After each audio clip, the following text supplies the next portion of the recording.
Bonjour tout le monde, bienvenue au webinaire de l'Institut sur le réaménagement des effectifs, ARE, portant sur la priorité d'employés excédentaires et offres d'emploi raisonnables. Je m'appelle Catherine Gagnon et je fais partie de l'équipe de mobilisation des membres de l'Institut. Je suis accompagnée par Dean Tonsick et Sabrine Cani du Bureau de la politique nationale. Pour commencer, nous aimerions prendre un peu de temps pour reconnaître respectueusement que notre bureau, situé à Ottawa, se trouve sur le territoire non cédé de la nation Algonquin-Anishinaabe. Avant d'être une ville, cette terre était un site du peuple Algonquin-Anishinaabe dont la présence est avérée depuis plus de 8000 ans. En tant que non-autochtones vivant sur cette terre, nous avons la responsabilité d'apprendre l'histoire des Premières Nations, de respecter leur culture et de reconnaître leur douleur et notre responsabilité dans celle-ci. Nous avons le devoir d'apprendre, de mûrir et de faire mieux. J'espère que notre démarche nous mènera vers un avenir respectueux et harmonieux. Si vous avez commencé à connaître votre territoire, à connaître le territoire sur lequel vous travaillez et vivez, nous vous invitons à en faire mention dans l'outil QNR. Au début de nos webinaires, nous avons pour habitude de vous présenter notre déclaration d'équité qui annonce clairement nos attentes à l'égard de votre participation. Comme il est indiqué, l'Institut professionnel de la fonction publique du Canada s'efforce de créer un climat respectueux, sécurisant et inclusif où nous nous sentons tous bienvenus et valorisés et où nous sommes encouragés à apporter notre contribution et à aider les autres à faire la même chose. Merci de participer à cette belle initiative d'inclusivité. Maintenant, voyons un peu comment fonctionne notre plateforme Zoom. Comme nous sommes nombreux, nous avons désactivé vos micros pour garantir la meilleure qualité de son pour tout le monde, y compris pour les personnes qui regarderont le webinaire plus tard. L'outil QNR, utilisez l'outil QNR dans Zoom pour nous dire si vous avez des questions ou des problèmes techniques pendant le webinaire. Aujourd'hui, nous allons parler du réaménagement des effectifs ARE dans la fonction publique, comment comprendre le statut de priorité d'employés excédentaires, comment sont définies les offres d'emploi raisonnables et à quoi vous attendre si vous recherchez un autre poste. Nous aurons une période de questions et réponses à la fin de la session. Vous pouvez poser vos questions dans l'outil QNR situé en bas de votre écran Zoom. Je passe maintenant la parole à Dean et Sabrine pour commencer la session d'information d'aujourd'hui. Merci, Catherine. C'est bien gentil. Bonjour à toutes et à tous. Merci de vous joindre à nous aujourd'hui. Donc, effectivement, nous allons faire un survol des grandes lignes concernant les personnes salariées excédentaires et et offres d'emploi raisonnables.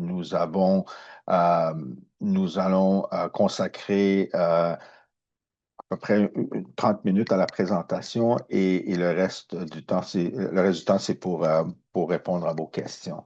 Advenant qu'on n'est pas en mesure de répondre à toutes vos questions, veuillez consulter notre présentation. Ou si vous avez des questions plus spécifiques, euh, n'hésitez pas à communiquer avec nous ou bien avec votre représentant ou délégué syndical dans le milieu de travail ou bien un représentant de l'Institut. Mais on va s'efforcer de répondre à vos questions. On va procéder avec la présentation. Prochaine diapo, s'il vous plaît. Donc, comme introduction, connaissez-vous la notion de réaménagement des effectifs? Euh, donc, par- parmi l'audience aujourd'hui, certains ont peut-être eu de l'expérience antérieurement. On avait une première, une des plus, en 2012, c'était la dernière fois qu'on avait un processus de réaménagement des effectifs de cette envergure. Et donc, cette fois-ci, on s'attend à des mises à pied, à des coupures de postes. Et donc, pour ceux et celles qui veulent demeurer dans la fonction publique, cette présentation serait utile. Donc, ce qui est important de noter, puis nous, on est toujours l'Institut, on est là pour vous soutenir, mais advenant que vous voulez consulter là, indépendamment la directive sur le réaménagement des effectifs, s'il vous plaît, consulter la convention collective de l'Institut professionnel de la fonction publique de l'Institut parce que nous avons notre propre directive. Il y a d'autres directives, par exemple, du Conseil national mixte. Ça, c'est les plus petits syndicats n'ont pas négocié leur propre directive, donc eux, ils s'appuient sur la directive du Conseil national mixte. Il y a des différences et donc c'est pour ça que c'est important là, de citer ou de consulter la directive applicable. Donc, encore une fois, cette présentation sera concentrée sur la priorité d'excédentaire et les offres d'emploi raisonnables. Nous allons rentrer dans les modalités, expliquer ce que cela signifie et au niveau des implications. Prochaine diapo, s'il vous plaît. Donc, statut d'excédentaire. On va passer à travers les définitions un peu. Donc, ça décrit le statut de la personne salariée en matière de réaménagement des effectifs. Excédentaire signifie que le poste titulaire de la personne salariée n'est plus requis en raison d'une situation de réaménagement des effectifs.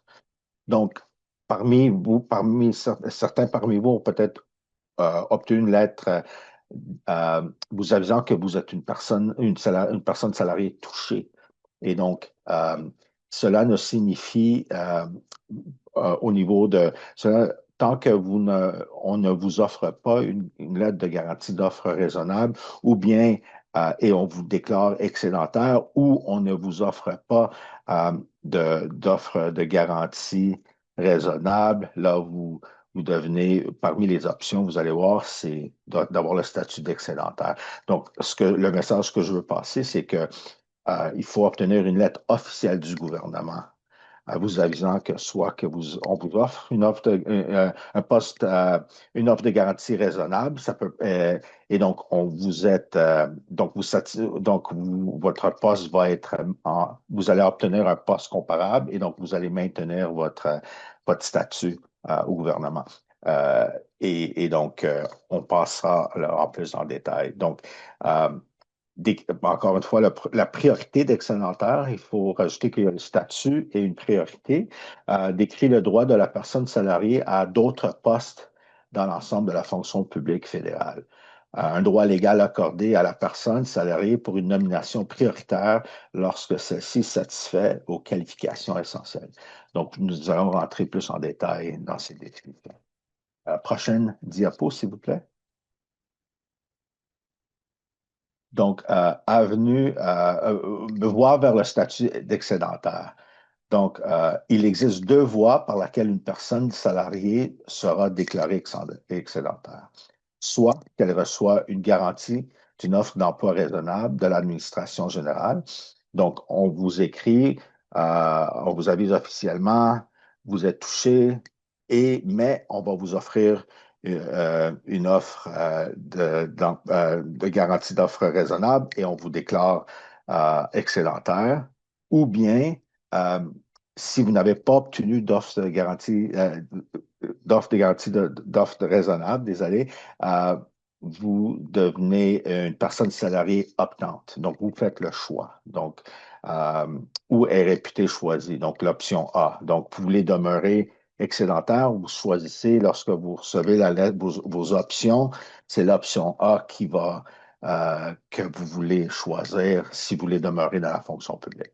Donc, c'est une période de priorité d'excédentaire de 12 mois pour obtenir une offre d'emploi raisonnable. Donc, si je veux préciser que lorsque vous n'avez pas cette garantie d'offre raisonnable, vous avez vous devenez un salarié, une salariée optante, personne optante, et là, la lettre va décrire que vous avez 120 jours pour prendre une décision. Donc, si vous allez choisir l'option A, euh, vous pouvez prendre le 120 jours et là, le 12 mois est enclenché. Ou bien, si pour maximiser vos chances, par exemple, si vous voulez si vous voulez faire un échange de poste et vous êtes certain que vous voulez demeurer là, dans la fonction publique en choisissant l'option A. Donc, on conseille les gens de prendre une décision assez rapide. Mais vous avez l'option, c'est sûr qu'on veut que vous preniez une décision éclairée. Et donc, si vous avez besoin de consulter à l'interne avec soit nos collègues en pension et avantages sociaux ou avec nos représentants délégués, nos représentants délégués ou à l'Institut, prenez le temps nécessaire pour vous s'assurer que vous avez pris une décision éclairée. Ce que vous pouvez faire, puis c'est important de noter que si vous choisissez l'option A, donc comment ça fonctionne, 120 jours, plus 12 mois, la période excédentaire. Donc, si vous prenez une décision, par exemple, dans les 30 premiers jours, vous pouvez demander à ce que les 2 mois qui demeurent, les 60, donc 30 jours, et pour le 120 jours, le 90 jours, vous pouvez demander à ce que ce soit inclus dans la période de 12 mois, donc pour prolonger le 12 mois. Donc, théoriquement, vous allez avoir 15 mois pour vous procurer un emploi ou bien soit en obtenant un poste ou en participant à des concours ou bien par l'intérim ou par un échange de poste. Donc, on va rentrer plus en détail là-dedans. Donc, bien que les deux mènent au statut d'excédentaire, euh, ce sont des voies fondamentalement différentes. Donc, on va expliquer davantage. Prochaine diapo, s'il vous plaît. Donc, garantie d'une offre d'emploi raisonnable. Que cela signifie? Une personne salariée nommée pour une période indéterminée recevra une garantie d'une offre d'emploi raisonnable lorsque l'administrateur général sait ou peut prévoir une disponibilité d'emploi dans l'administration publique centrale. Donc, les caractéristiques clés, le statut d'excédentaire est déterminé par l'employeur. La personne salariée est immédiatement placée en statut d'excédentaire suite à la notification officielle. Les personnes salariées recevant une garantie d'offre d'emploi raisonnable n'ont pas accès aux options A, B ou C. Donc, idéalement, les personnes touchées, idéalement, ils veulent être offerts une garantie d'offre d'emploi raisonnable. Et donc, la logique, c'est qu'une fois que vous avez reçu cette garantie, mais là, vous ne pouvez pas devenir une personne optante. Les personnes optantes, c'est le choix par défaut si vous n'obtenez pas une offre de garantie d'emploi raisonnable. Donc, les personnes salariées, donc, les options sont A, B ou C, en vertu de la partie 6 de l'annexe sur le réaménagement des effectifs. Donc, nous avons une présentation sur les options, euh, mais sur les trois options, mais nous, on va se consacrer ici sur l'option A. Il n'y a pas de période limitée de droits prioritaires pour recevoir une offre d'emploi raisonnable. Donc, advenant que l'employeur vous dit, on va vous garantir un poste, mais ça peut venir à une date ultérieure, mais il n'y a pas de délai comme tel. Donc, vous allez continuer. Donc, on vous avise, votre poste est touché, mais il n'y a pas de problème. Vous allez obtenir une offre dans le futur, mais ça peut prendre 3 mois, 6 mois, 9 mois, ou ça peut se régulariser en soi. Donc, entre-temps, vous continuez à travailler dans votre poste. On continue à travailler sur les projets, en fonction de vos connaissances, vos expériences. Donc, rien ne devrait changer durant cette période. On a eu écho que certains ministères ou certains euh, employeurs distincts euh, n'ont pas nécessairement cet avis. Et donc, pour eux, c'est que vous allez, pendant la période excédentaire, c'est à vous de chercher un autre emploi et on ne va pas vous assigner des tâches, du travail comme tel. Si c'est le cas, n'hésitez pas à nous laisser savoir parce que ça, c'est l'exception euh, et non la règle. Et c'est une erreur de l'employeur de procéder ainsi. Donc, si si c'est le cas pour vous individuellement, laissez-nous savoir et nous allons soulever la problématique avec l'employeur. Donc, la prochaine diapo, s'il vous plaît.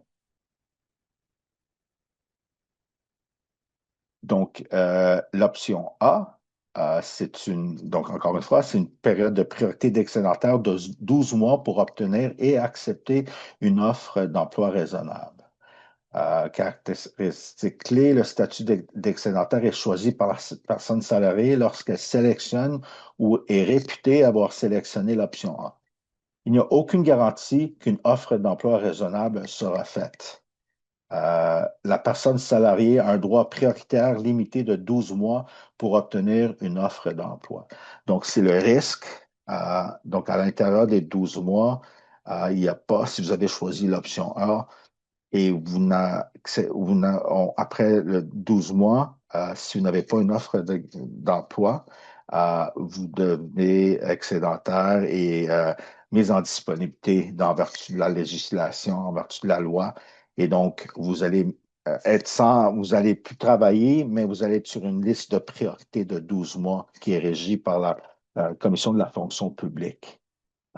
Et donc, c'est le risque que vous allez prendre en choisissant l'option A. Puis ce qui est important de noter, c'est que c'est une fois que vous choisissez l'option A ou une autre, la décision est irrévocable. Donc, si vous décidez, l'option A, j'ai changé d'idée, peut-être je veux quitter la fonction publique plus rapidement ou je veux plutôt poursuivre mes études.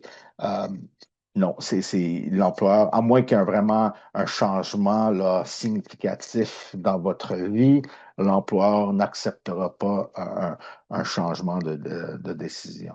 Donc, c'est pour ça que c'est important de consulter là, afin de pouvoir prendre une décision éclairée. La prochaine diapo, s'il vous plaît. OK. Donc, le rôle de la Commission de la fonction publique. La loi sur l'emploi dans la fonction publique accorde à la Commission de la fonction publique les responsabilités suivantes. S'assurer que les droits prioritaires sont respectés et que les personnes prioritaires sont évaluées de manière juste et appropriée. Référer les personnes salariées excédentaires et mises en disponibilité à des postes dans tous les ministères, organisations et agences régies par la loi sur l'emploi de la fonction publique. Donc, ça, euh, ça écarte, par exemple, les agences, l'Agence du revenu du Canada, euh, toute autre, euh, toute autre agence, l'Agence d'inspection des aliments, parce qu'ils ne sont pas régis par la fonction publique, la commission de la fonction publique.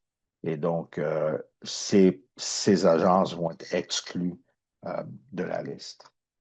Donc, c'est important que la commission, la question que vous allez nous poser, mais comment je sais que des employeurs sont en train de revoir ma candidature parce qu'ils sont censés, en vertu de la loi, de, de, de, de, de vous, de vous notifier des ouvertures de postes et on va devoir considérer votre candidature avant de nommer d'autres personnes.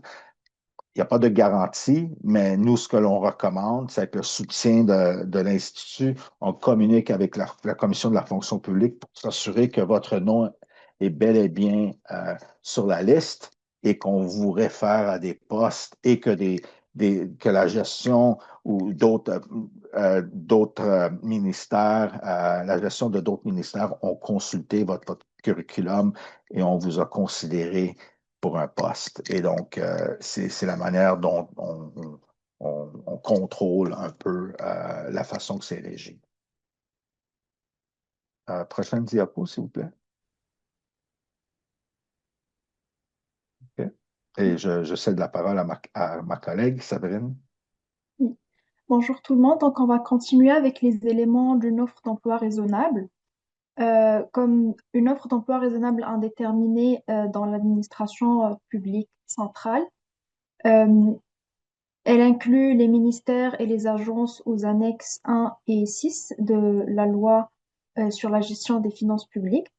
Elle peut inclure aussi des offres d'agences distinctes à condition, donc des conditions s'appliquent que la nomination soit à un taux de rémunération et à un maximum atteignable qui ne soit pas inférieur au salaire actuel et au maximum atteignable de la personne salariée en vigueur à la date de l'offre. Donc, quand un poste est renouvelé, il devrait l'être au même niveau que celui auparavant. Descendre d'un niveau, c'est l'exception en dernier recours. Il s'agit d'un transfert sans interruption de tous les avantages sociaux de la personne salariée. Donc, l'employé va garder les avantages sociaux comme indiqué. Prochain diapo, s'il vous plaît. Euh, donc voilà, normalement, à niveau équivalent, les ministères doivent éviter le renouvellement de la nomination à niveau inférieur. sauf lorsque toutes les autres voies ont été épuisées. Euh, Si un nommé à un poste de niveau inférieur, les personnes salariées seront protégées salarialement jusqu'à ce qu'elles soient nommées à un poste avec un taux de rémunération maximum équivalent ou supérieur à celui du poste à partir duquel elles ont été déclarées excédentaires. Les personnes salariées, elles recevront une priorité de réintégration pour une nouvelle nomination à leur ancien niveau. La protection salariale, elle s'applique uniquement à la nomination initiale suite à une situation de rendement des effectifs.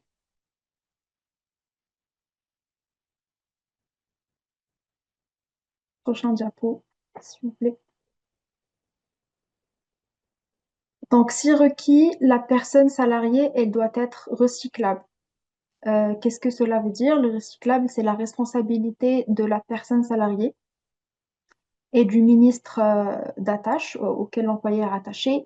Les personnes salariées excédentaires, elles sont admissibles au recyclage à condition qu'il soit nécessaire pour faciliter leur nomination à une vacance connue ou à anticiper, ou s'il y a une pénurie de candidats qualifiés.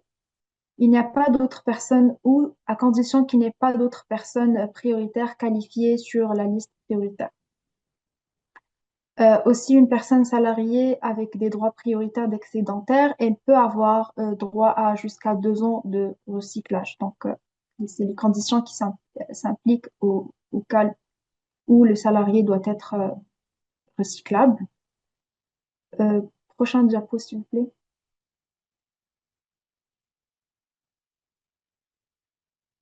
Donc, aussi, une deuxième option, c'est que le salarié peut aussi être, la personne salariée doit être mobile, donc soit recyclable ou mobile. La recherche, elle suit des ordres de zones géographiques. On a ici 3 situations. Zone 1 dans la zone d'affectation de la personne salariée, telle qu'elle est définie dans la directive sur les voyages.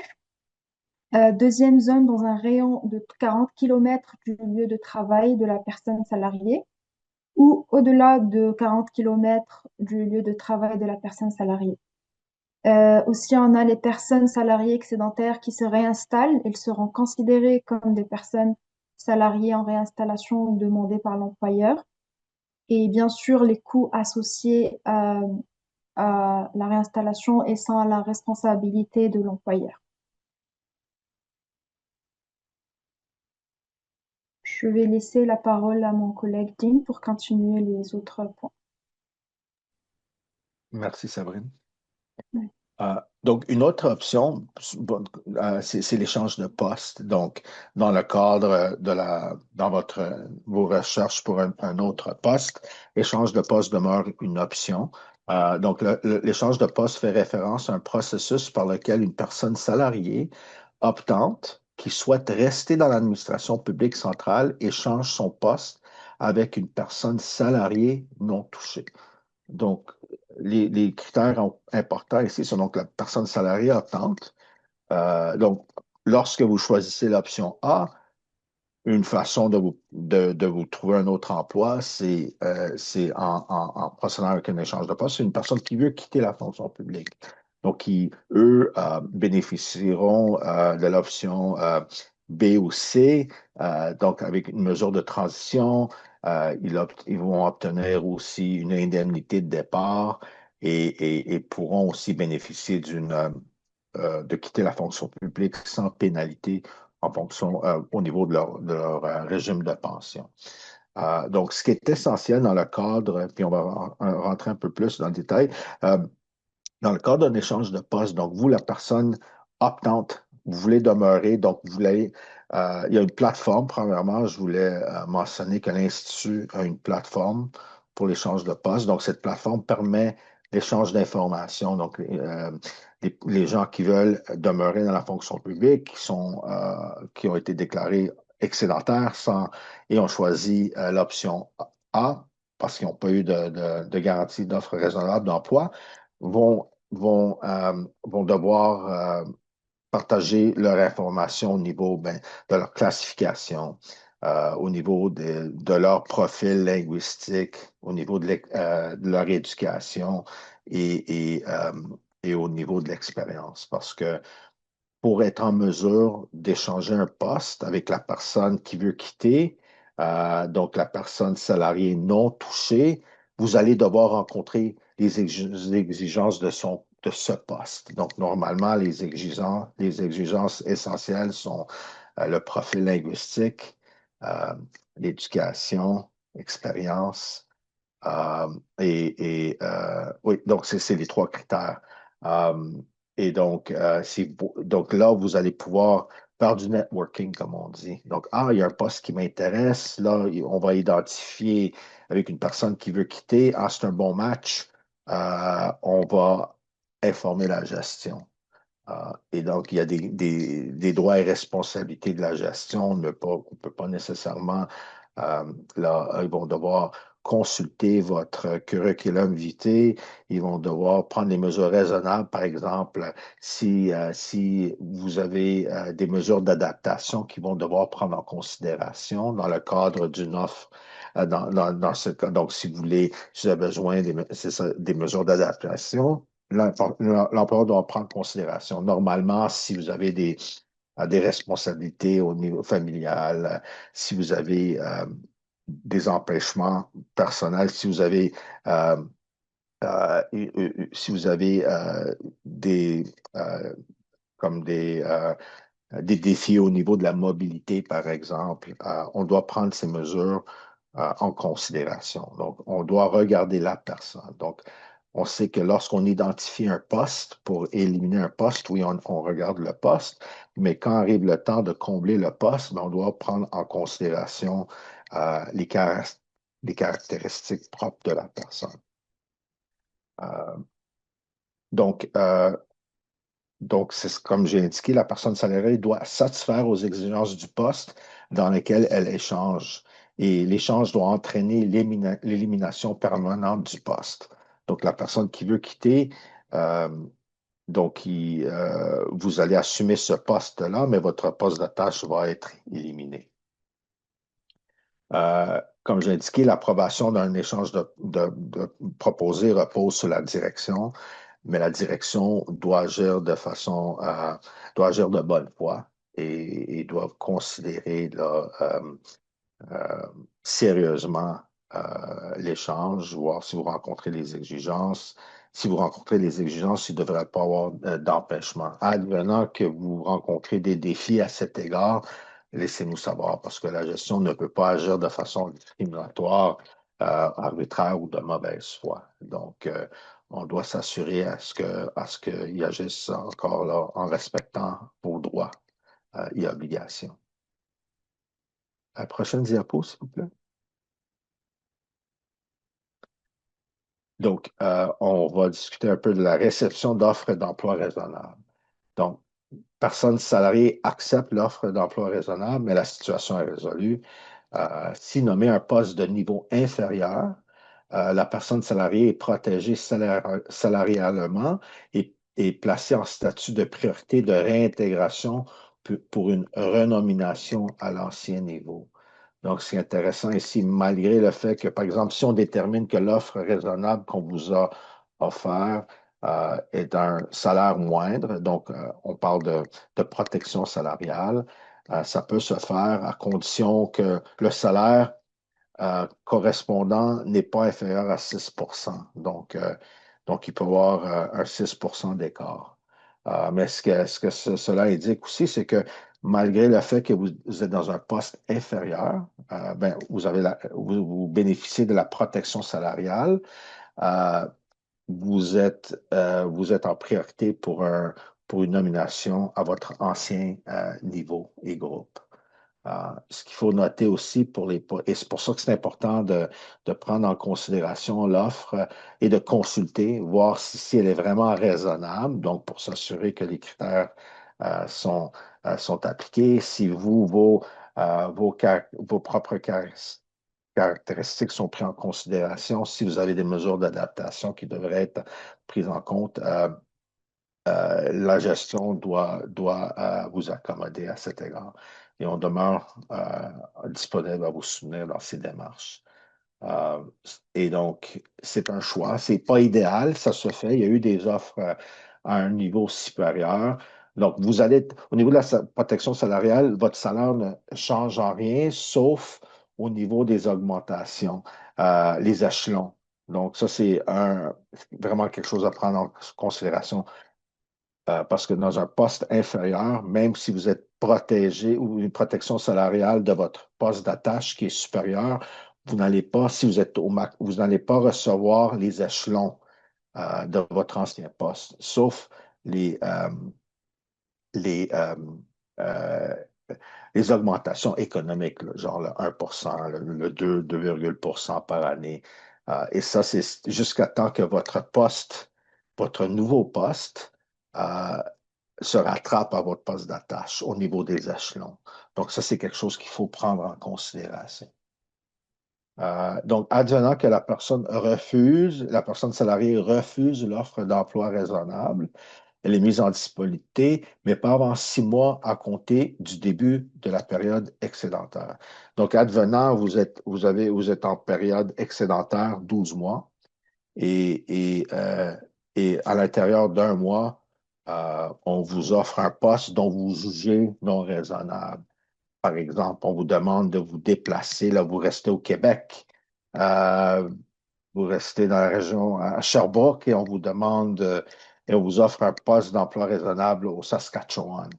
Donc, ça peut être considéré raisonnable, mais encore une fois, ça peut être jugé non raisonnable compte tenu de votre situation personnelle. Donc, si vous avez des obligations familiales comme des jeunes enfants qui sont à l'école, vous ne pouvez pas nécessairement déraciner votre famille et quitter pour le Saskatchewan.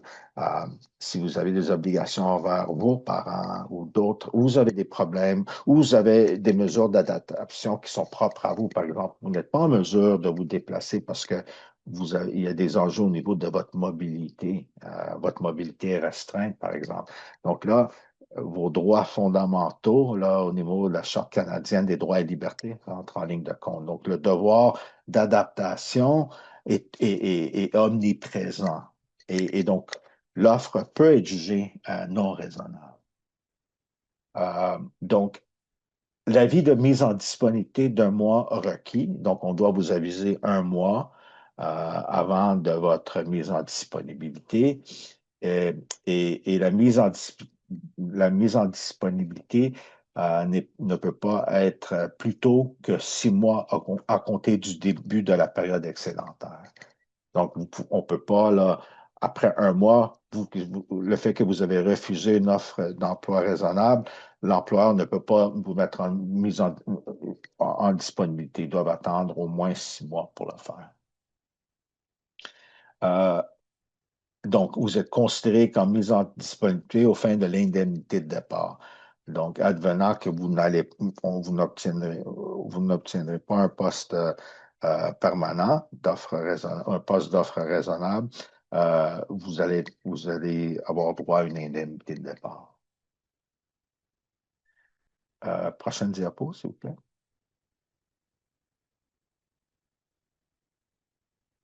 OK. Fin de la période d'excédentaire. Donc, la période d'excédentaire est en vigueur jusqu'à que la personne salariée reçoive une offre d'emploi raisonnable et soit nommée indéterminé à un autre poste, jusqu'à ce que le statut d'excédentaire soit annulé, jusqu'à la date de mise en disponibilité ou si la personne salariée choisit de démissionner. Celles qui ont reçu une garantie d'offre d'emploi raisonnable resteront excédentaires jusqu'à ce qu'elles aient reçu au moins une offre d'emploi raisonnable. Si une personne salariée choisit de démissionner, il n'y a pas d'accès aux protections prioritaires, d'excédentaire et de réintégration. Vous êtes réputé, mis en disponibilité aux fins de l'indemnité de départ. Prochaine diapo. Et je passe la parole à Sabrine. Oui. Donc, merci. On va voir les responsabilités de la personne salariée. Donc, en tant que personne salariée touchée par le statut excédentaire, vous avez la responsabilité de participer activement à la recherche d'une offre d'emploi raisonnable. Euh, Coopérer cela à travers plusieurs manières, comme coopérer avec les ministères et l'organisation et la commission de la fonction publique, fournir des informations en temps opportun pour assister aux activités de nomination, aussi à travers le fait de s'assurer qu'elles peuvent être facilement contactées par les ministères de nomination et la commission de la fonction publique, et considérer sérieusement les opportunités d'emploi qui vous sont présentées, y compris les possibilités qu'on a vues de recyclage et de réinstallation ou de nomination à durée déterminée ou de nomination à un niveau inférieur. Donc, il va falloir, c'est à votre responsabilité de faire les tâches suivantes, coopérer, puis être joignable et considérer sérieusement les opportunités d'emploi qui peuvent se présenter entre-temps. Prochain diapo. Euh, les employeurs, ils ont la responsabilité aussi de s'assurer que les personnes salariées sont traitées de manière équitable et reçoivent toutes les opportunités raisonnables d'emploi continu, y compris euh, coopérer avec la commission de la fonction publique et les ministères de nomination dans un effort conjoint pour redéployer les personnes salariées touchées excédentaires ou mises en disponibilité, établir des systèmes pour faciliter le redéploiement ou le recyclage des personnes salariées touchées excédentaires ou mises en disponibilité, préparer des plans de recyclage lorsque requis pour faciliter les nominations et informer et conseiller les personnes salariées touchées excédentaires tout au long du processus du RDE. Donc, l'employeur de son côté, il a la responsabilité de coopérer également et de faciliter le processus de redéploiement aux employés. Euh, Prochain diapo et je passe la parole à Jane. Merci Sabrine. Ceci termine notre présentation. Ce sont aussi les ressources sur Internet que l'on a et je vais passer la parole à Catherine pour de plus amples informations. Merci beaucoup, Sabrine. Merci beaucoup, Dean. Maintenant, c'est la période de questions. Je remercie Nile aussi qui a mis toutes les ressources dans le clavardage. Aussi, comme on le mentionnait, la présentation est enregistrée.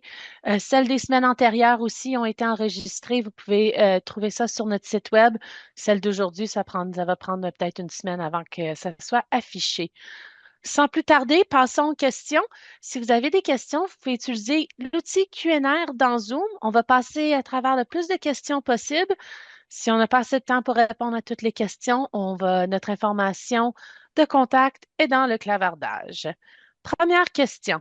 J'ai reçu une lettre comme de quoi je suis touchée par WFA, mais j'attends le mot officiel disant que mon poste va être coupé. En attendant, je me demande si j'ai bien compris. Le WFA, donc le RE, nous devons attendre de recevoir le package, comme on dit. Et est-ce qu'il y a un an de salaire et pas de pénalité? Et une semaine de salaire pour 4 ans de service, ainsi qu'aucune pénalité? On va répondre à la première Ouais. partie de la question. Oui, oui. Puis c'est ça. Est-ce qu'on doit attendre d'avoir la lettre officielle avec le package? Oui, oui.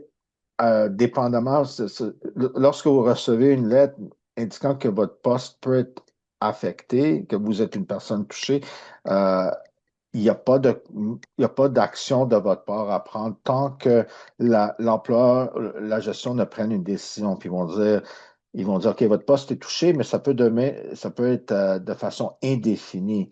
Tant que la gestion ne vous revient pas et ne vous offre pas une garantie d'offre raisonnable d'emploi, ou si elle n'est pas en mesure de vous offrir cette garantie, là, elle va vous déclarer employé personne optante.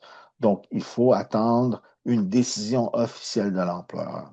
Une fois que la décision est prise, bien là, lorsqu'on parle vous n'avez pas d'offre de garantie d'emploi raisonnable, bien là, vous devenez une personne opt-out. Et là, les trois options vous sont offertes. Et l'option A, on mentionnait de package. Le package, ça, c'est si vous n'obtenez pas d'offres de garantie d'emploi à l'intérieur d'un an, ou bien vous n'êtes pas en mesure vous-même de vous procurer un emploi, soit par l'échange de poste ou en faisant concurrence, là, en postulant à des postes. Les indemnités, ben, les bénéfices sont plutôt ceux qui choisissent l'option B et C. C'est là où il y a une mesure de transition à la retraite. Il y a l'indemnité de départ qui se rajoute à ça. Donc, les bénéfices sont plus avantageux pour ceux qui veulent quitter la fonction publique. Et ça, c'est l'option B ou c'est euh, l'option d'étude aussi. Euh, et donc, c'est dans cette mesure que ça va s'appliquer. Je sais aussi une autre, si vous me permettez, on parle aussi de l'incitatif à la retraite que le gouvernement avait proposé. Je sais que ça fait beaucoup les manchettes. Je voulais juste expliquer que ça, c'était une proposition de l'employeur. Ça doit passer prochainement. Ça devrait passer à la Chambre des communes, là, si ça passe. Mais je voulais clarifier que ça, c'est indépendamment des droits et obligations en vertu de votre convention collective. Donc, ça, c'est ce que l'employeur offre comme incitatif. À date, je crois, ils ont offert cela à 68 000 personnes. Tout ce que cela fait, ça, c'est pour les gens qui ont moins 50 ans, de 50 ou 55 ans de service, ou 50 et 55 ans, au moins 2 années de service. Tout ce que cela signifie, c'est vous pouvez quitter sans pénalité si vous ne rencontrez pas les exigences normales euh, pour quitter la fonction publique avec votre fonds de pension sans pénalité. Donc, ça, c'est vraiment quelque chose d'indépendant. Et je voulais clarifier que pour la personne qui veut quitter la fonction publique dans le cadre d'un échange de poste, mais elle, si elle rencontre, si elle a l'âge et les années de service, eux, ils peuvent bénéficier de quitter sans avoir de pénalité non plus. Donc, c'est déjà prévu à la convention collective. Euh, et donc, et ce que je voulais démarquer clairement, c'est que ce que là, le gouvernement offre, c'est pas une bonification. Tout ce que le gouvernement offre, si la mesure est adoptée, c'est que vous pouvez quitter sans pénalité parce que vous n'avez pas acquis les années normales euh, pour, en fonction du régime actuel du fonds de pension. Donc, par exemple, si j'ai 51 ans avec 25 ans de service, on va me dire, vous pouvez quitter, on ne va pas vous pénaliser le fait que vous avez 51 ans. Vous quittez avec 25 années de service, puis votre fonds de pension là, va être calculé en fonction de 25 années. Donc, il n'y a pas un boni pour quitter avec ce que le gouvernement offre. C'est juste qu'ils disent, vous pouvez quitter, mais on ne va pas vous pénaliser parce que vous n'avez pas rencontré les exigences normales pour passer à la retraite. Donc, Merci beaucoup, Dean. Excellente clarification. Je sais que la question est revenue quelques fois dans le Q&R, alors merci beaucoup. On a une question de Pauline. Au début de la présentation, on parle d'un 15 mois. Donc, 15 mois à partir de la réception de la lettre officielle? il faut faire la demande. Donc, oui. Donc, si vous choisissez l'option A, parce qu'on vous a déclaré, ben, vous n'avez pas eu d'offre de garantie vous n'avez pas eu d'offre de garantie d'emploi raisonnable, vous devenez personne optante, là, vous choisissez l'option A. Et ce qu'on recommande aux gens, si vous choisissez l'option A, c'est d'informer votre gestion et de leur dire que, OK, j'ai 90 jours, j'ai pris ma décision à l'intérieur des 90 jours, puis les jours qui restent, là, je veux que ça soit appliqué aux 12 mois, donc pour prolonger mon 12 mois. Donc, si je prends ma décision dans les 30 jours, mais moi, je veux les autres 90 jours là, qu'ils soient euh, euh, acceptés pour un prolongement. Donc, on va dire le 12 mois plus le 3 mois, 15 mois. Donc, c'est ce que je voulais dire. Mais il faut faire la demande à la gestion que vous voulez que votre période excédentaire soit euh, euh, soit plus longue en raison du fait que vous avez pris moins de temps pour prendre une décision. Donc, vous avez pris une décision largement dans les 120 jours. Et donc, les journées qui restent, et que ça s'applique là, à la période excédentaire. Merci beaucoup, Dean. On continue avec une autre question. Est-ce que l'employeur peut nous proposer comme offre raisonnable un poste à durée déterminée? Je vois Il Sabrine qui... pourrait, mais le but, c'est on pourrait argumenter que c'est pas nécessairement raisonnable parce qu'on veut un poste indéterminé. Donc, il pourrait le faire, mais vous pouvez l'accepter puis dire, OK, on m'offre 12 mois, 18 mois, peut-être dans les 12 mois, je vais me procurer un poste permanent.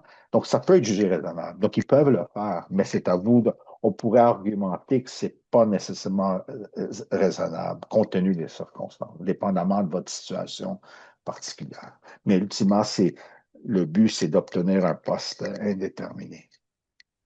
Merci beaucoup, Dean. Puis il y a des ressources si jamais vous êtes dans cette situation-là. Vous pouvez contacter les délégués syndicaux ou Oui. quelqu'un à l'Institut. Les ressources sont dans le clavardage. Isabelle nous demande, bonjour, une note en bas de la page sur un document du Conseil du Trésor montre les trois options datées de janvier 2025, Mhm. dit une OER, donc une offre d'emploi raisonnable, qui ne Mhm. requiert pas de réinstallation, peut être offerte à des employés optant en tout temps avant la réception du choix par écrit. L'employé devient alors inadmissible aux options. Mais ça dit qu'une offre d'emploi raisonnable, donc une offre, pas une offre acceptée. Ça veut-tu dire que nous sommes obligés d'accepter la première offre d'emploi raisonnable? Non, mais l'employeur peut se retourner puis dire on va plus vous offrir d'autres offres. Donc, c'est là où il peut y avoir une problématique. C'est dépendamment de la raisonnabilité de l'offre. Mais techniquement, oui, après une offre d'emploi raisonnable, il pourrait, et si vous refusez, théoriquement, vous vous exposez là, à une mise en disponibilité. Merci beaucoup, Dean. Merci, Isabelle. La prochaine question. L'option A n'implique pas que l'employé démissionne. C'est bien cela? Non, ils ont 12 mois de... Non, l'option A, c'est que vous voulez demeurer dans la fonction publique.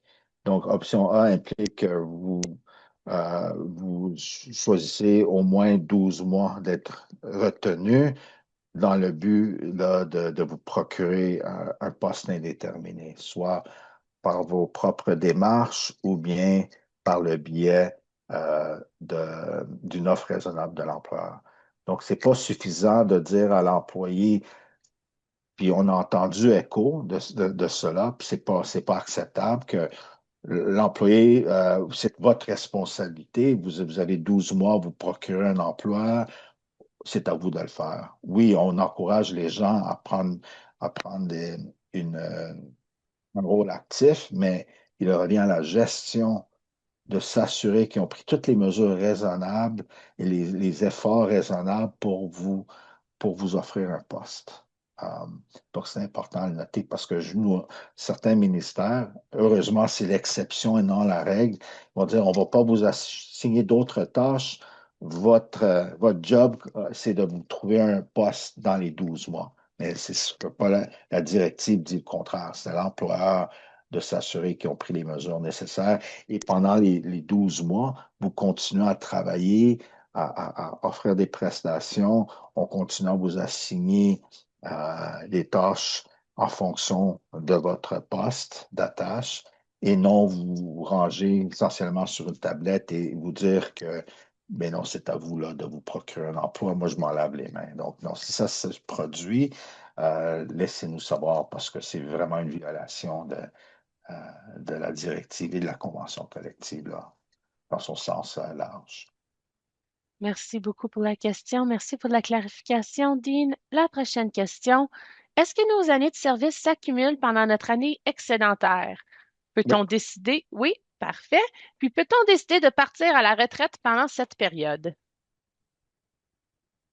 Oui, mais vous n'allez pas. Vous pouvez quitter si vous rencontrez les exigences là, de la retraite comme sans pénalité, c'est-à-dire vous avez au moins 55 ans et 30 années de service pour pour les groupes qui ont été engagés avant 2013, là, jusqu'au décembre 2012, 31 décembre 2012.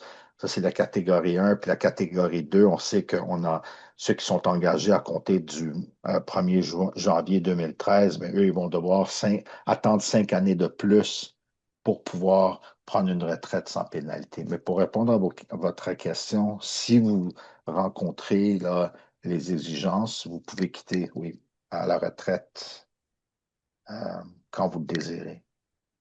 Merci beaucoup. Prochaine question. Aline nous demande, vous pouvez rester au poste de niveau inférieur pendant combien de temps? Il y a une priorité, c'est 5 ans.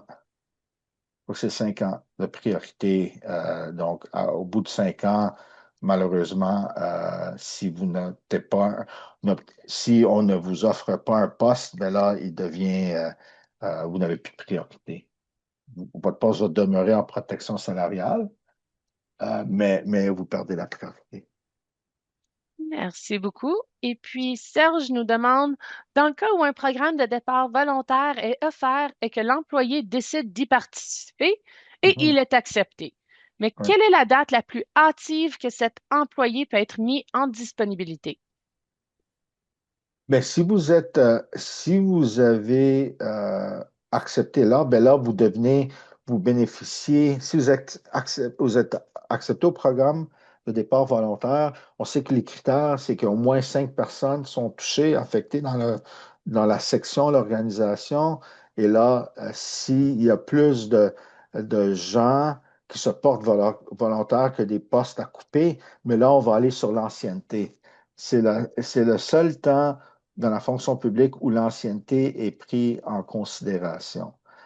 C'est curieux, mais la directive précise que dans ce cas-là, l'ancienneté va être prise en considération. Pour répondre à la question spécifique, ben, une fois que vous êtes accepté pour le programme, vous bénéficiez de l'option B, les mesures transitoires, la mesure de transition, de soutien, donc une somme en fonction là, c'est minimum 4 ans de service jusqu'à un maximum, et puis les années de service jusqu'à 52 semaines.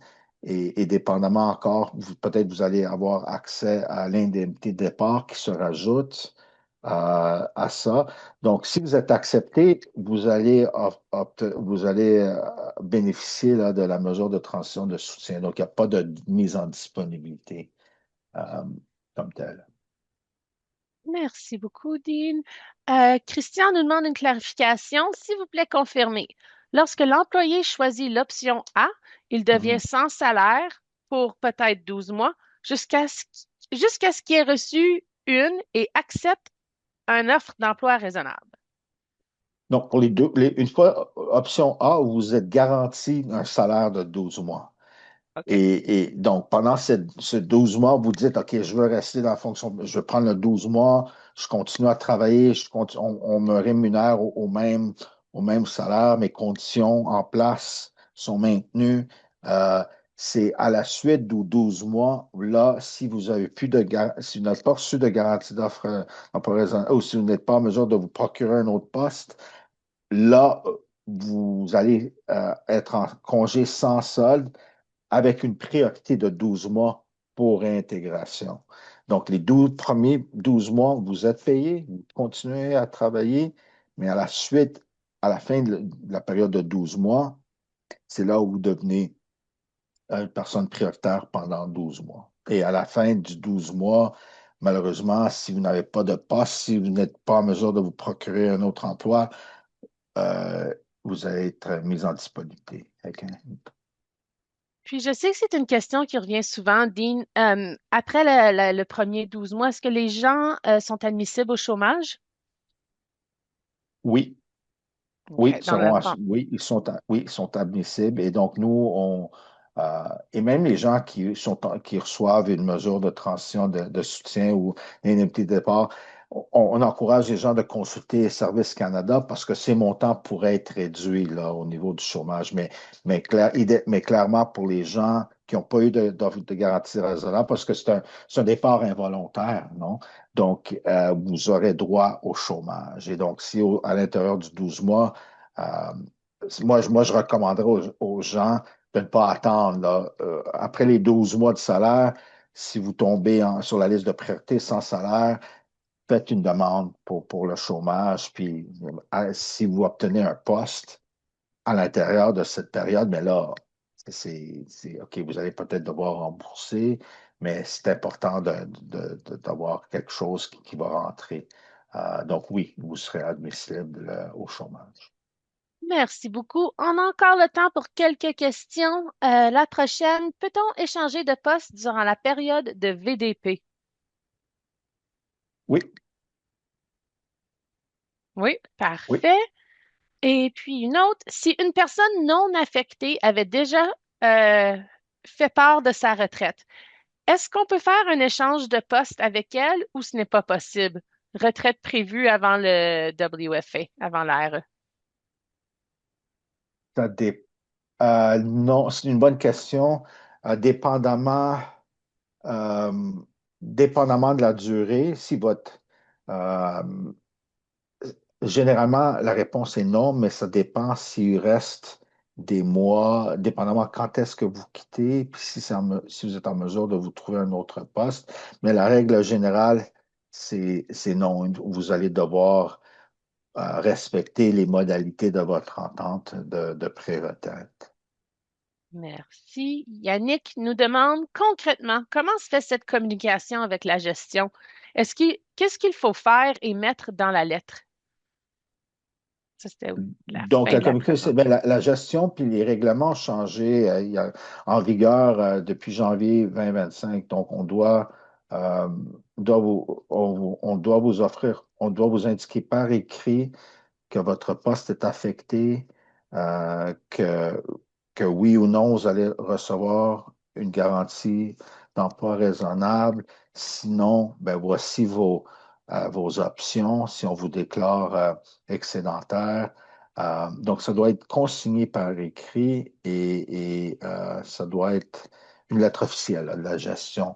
Les rumeurs ou des discussions verbales là, ou les échanges de courriel ne sont pas suffisants. Il faut obtenir une lettre officielle et là, vous expliquant, là, parce que c'est un processus, on peut vous aviser directement que non, on a pris la décision, vous n'allez pas avoir d'offre raisonnable et on vous déclare une personne optante ou oui, on va vous offrir une offre d'offre raisonnable d'emploi, mais le statut va demeurer là, statu quo tant qu'on ne vous a pas fait l'offre, puis vous avez accepté ou refusé. Donc, c'est pour ça que c'est important là, de consigner le tout par écrit. Merci beaucoup. Et la dernière question de Julie. Pourriez-vous donner quelques exemples de recyclage pour un employé? Oui, dépendamment, je veux dire, s'il faut parfaire vos connaissances, par exemple, si j'ai un background en informatique et je travaille comme CO au PG, Euh, et on va dire, ben, Dean, tout ce que tu auras besoin, c'est peut-être parfaire. On va t'envoyer prendre des formations, quelques cours. Donc, il faut toujours regarder euh, les besoins de la personne. Oui, il y a les besoins opérationnels, mais la gestion doit s'efforcer à s'assurer qu'on peut, qu'il y a le recyclage est possible. Donc, c'est pas suffisant de regarder, là, il n'y a pas un match, moi je veux un IT et je veux pas un PG ou l'inverse. On regarde la personne, vous avez un background, on va vous aider. Ou peu importe si vous voulez, dans une autre spécialité, dans votre domaine, encore, on doit regarder à l'opportunité de vous offrir la formation ou tout autre moyen de parfaire vos connaissances. Donc, ce n'est pas suffisant de dire, vous n'avez pas exactement toutes les conditions que je recherche. Et ils ne peuvent pas inventer non plus là, des conditions. Donc, on doit s'en tenir aux exigences qui ont été demandées au début, parce qu'on sait que la gestion, des fois, ils doivent agir de bonne foi, ils ne peuvent pas tenter de jouer et tenter d'exclure quelqu'un parce qu'ils ont quelqu'un d'autre, ils ont envisagé quelqu'un d'autre. Donc oui, ils doivent s'efforcer de façon raisonnable et de bonne foi d'offrir tous les outils nécessaires pour vous permettre là, de œuvrer dans le poste. Merci beaucoup, Dean. Bon, ça tire à la fin. Je voulais remercier énormément Sabrine et Dean pour toute l'information aujourd'hui. Merci beaucoup à Nile d'avoir affiché les ressources. On comprend que c'est un temps un petit peu difficile. Tous les enregistrements vont être sur le site web. N'hésitez pas à nous contacter si vous avez besoin de plus d'aide. J'aimerais vous souhaiter une excellente après-midi. Au revoir. Merci.